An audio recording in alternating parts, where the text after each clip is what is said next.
Okay, here we go. We're going to do a tour of the train room. Actually, we'll just call this an overview of my layout.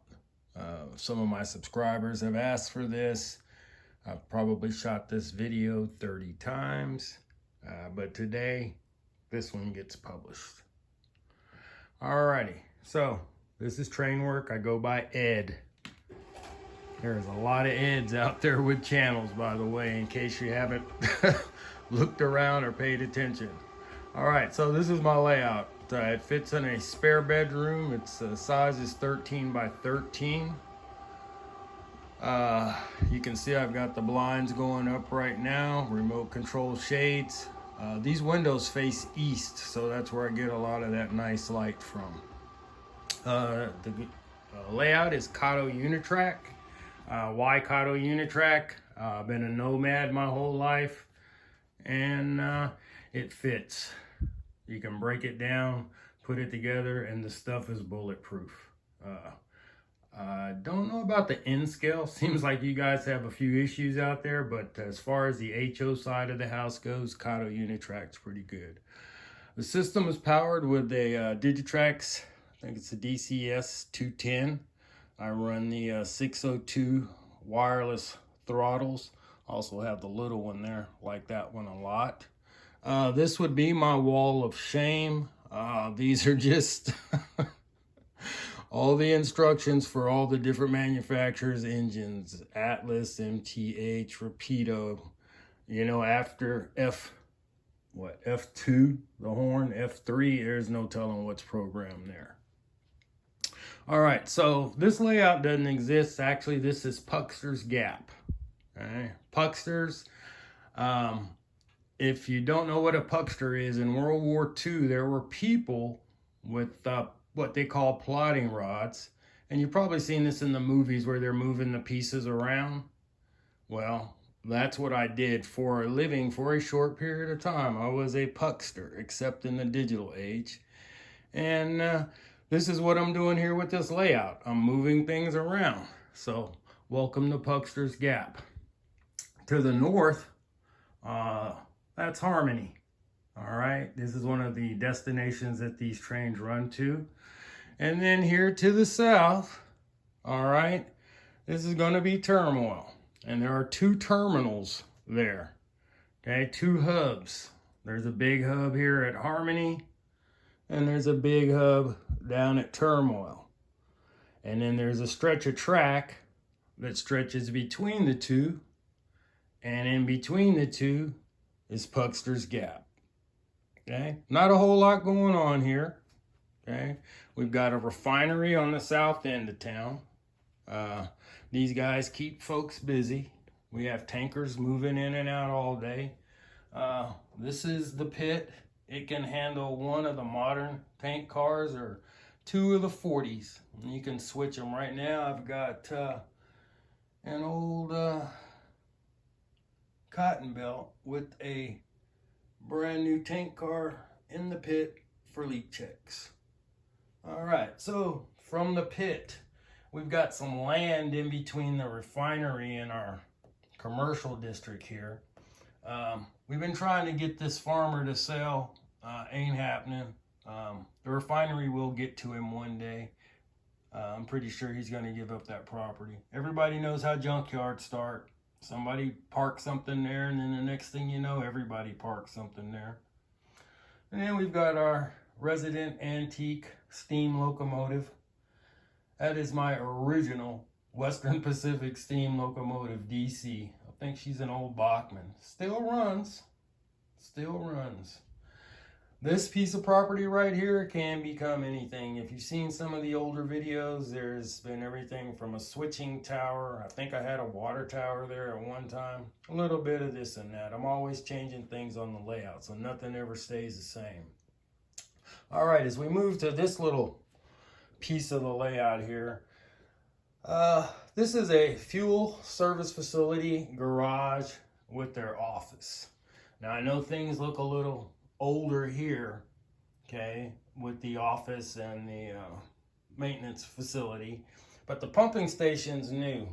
The refinery put that in here, a little bit modern, and that's so that they can offer cheap gas and pump it fast. All right.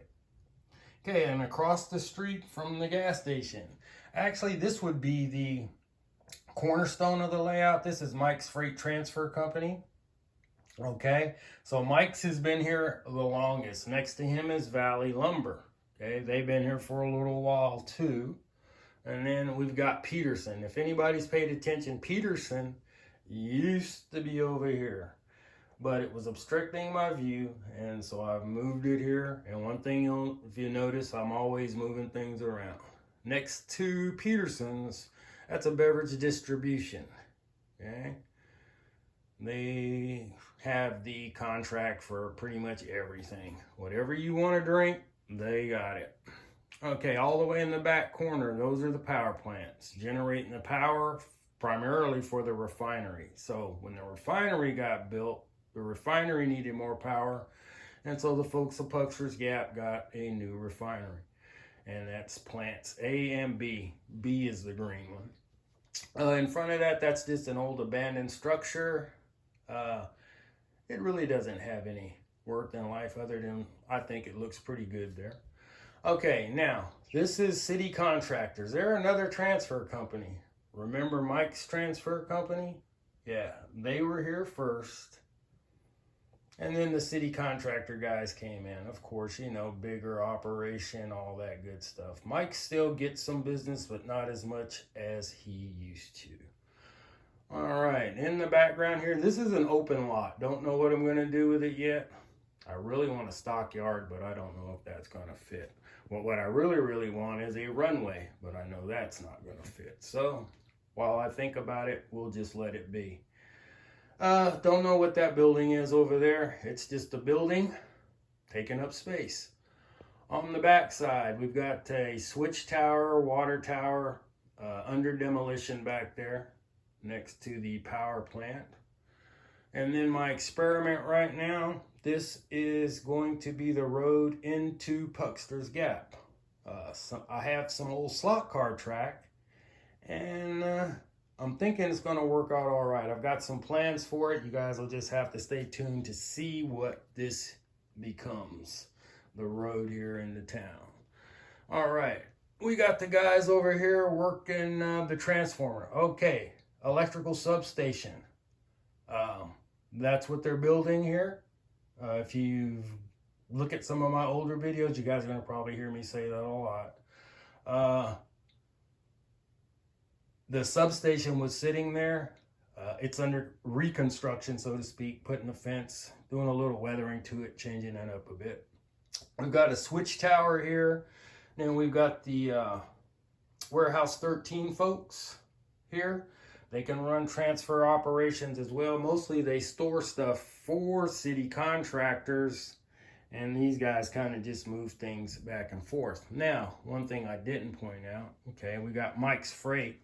Then over here against this wall, this is front side freight. And just a little freight operation.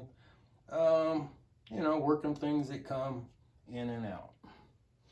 Okay, so the layout is Cotto Unitrack. Okay, HO. I've got currently 23 plus switches. The majority of them are powered and controlled through DCC. Okay. One thing about this layout, it is not grounded against the wall. All I've got to do is move my boxes down here. This is my little access tunnel. And I'm able to move over to the back side, actually pretty much all the way around the layout. Kind of tight on that wall, but here and here, no problems, I fit. Okay, a little bit about the layout itself. And we'll just start here. This first switch, this is switch 1. Okay, and that takes the siding over here to front side. Okay, switch 1. These two signal bridges, these are Norton A and Norton B, that one. Okay, as we come around the curve, we've got the control tower, switch tower for the Norton A and B.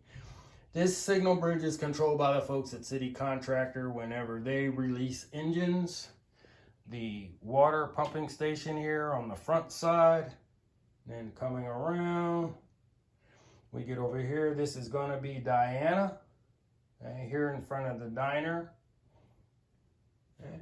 And then as we continue around the layout, we get over here to Trinity, where the switch tower is. Then from there, we come around. You've got P13, that bridge there. That leads to this siding over here that 844 is sitting on. That's siding 13. It can be used to service tanker cars as well. And as we come around, there's P9. That signal bridge there, that just controls access to that inside loop there where we have Mike's Freight, Peterson, and all of those working. Forgot here, next to the pumping station, we've got just some commercial buildings here. And then one thing everybody needs and has to have, okay, that's a bar with Uncle Charlie, okay? Everybody's got to have a bar on their layout so that when their folks get off work, they have someplace to go. Now, one of the other major employers here in Puckster's Gap, okay, is the engine yard. This is just a recent addition that I finished. Not finished. Everybody knows nothing's ever finished with these things. But this is just my recent job that I got off my butt and finally started fixing. I'm thinking it's coming out okay. But it still needs some work. Need to get some plumbing in here. Got to get my lights up. And then, of course, we've got my little depot over here. Actually, we got two depots in this Puckster's Gap. The depots can handle, not a lot. But from time to time, as you all have seen, we do get some commercial traffic come through here. Okay. So as far as an actual yard goes, I don't have a yard. I keep all my rolling stock in these storage boxes underneath my layout. I find it quite fun, actually, going through these boxes and realizing what I have and what I don't have. And it's also great for playing with your memory. Okay? So with that, let's go ahead and fire up the layout and watch some trains go around for a couple of minutes. By the way, I want to thank everybody for subscribing to the channel. Again, this is not a talking channel. This channel is pretty much for watching model trains. And I appreciate all the comments. I appreciate all the subscribers. And let's watch some trains. Okay, we got 8229 sitting over there off of 13. Let's go ahead and bring her off. By the way, there is the other depot sitting on the other side. You can catch a little bit of it there. 844 is sitting there right now.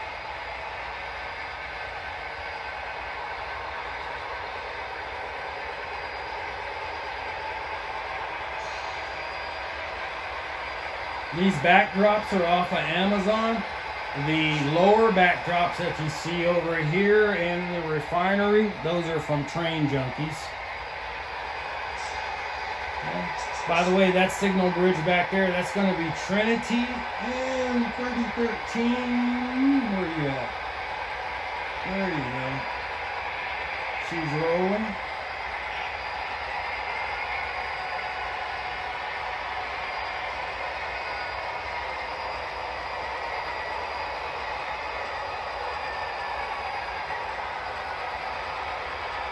Okay, and then one of my favorite kind of engines, the Alco RS. Man, anything Alco is cool.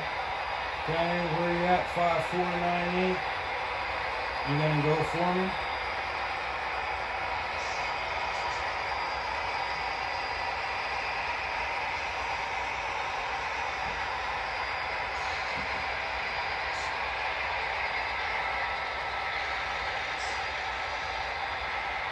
There she goes.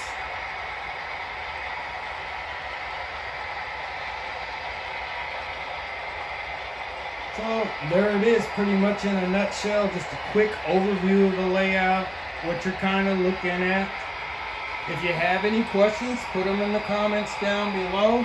If you want to know how this thing is actually built, it's actually just the wooden scenics, wooden modules with 2 4x8s laid on top of just foam. That's it.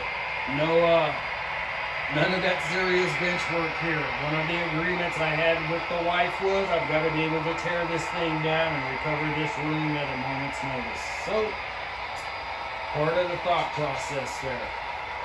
Again, if you have any questions or answers, let me know in the comments below. And again, thanks for watching, and I appreciate you subscribing.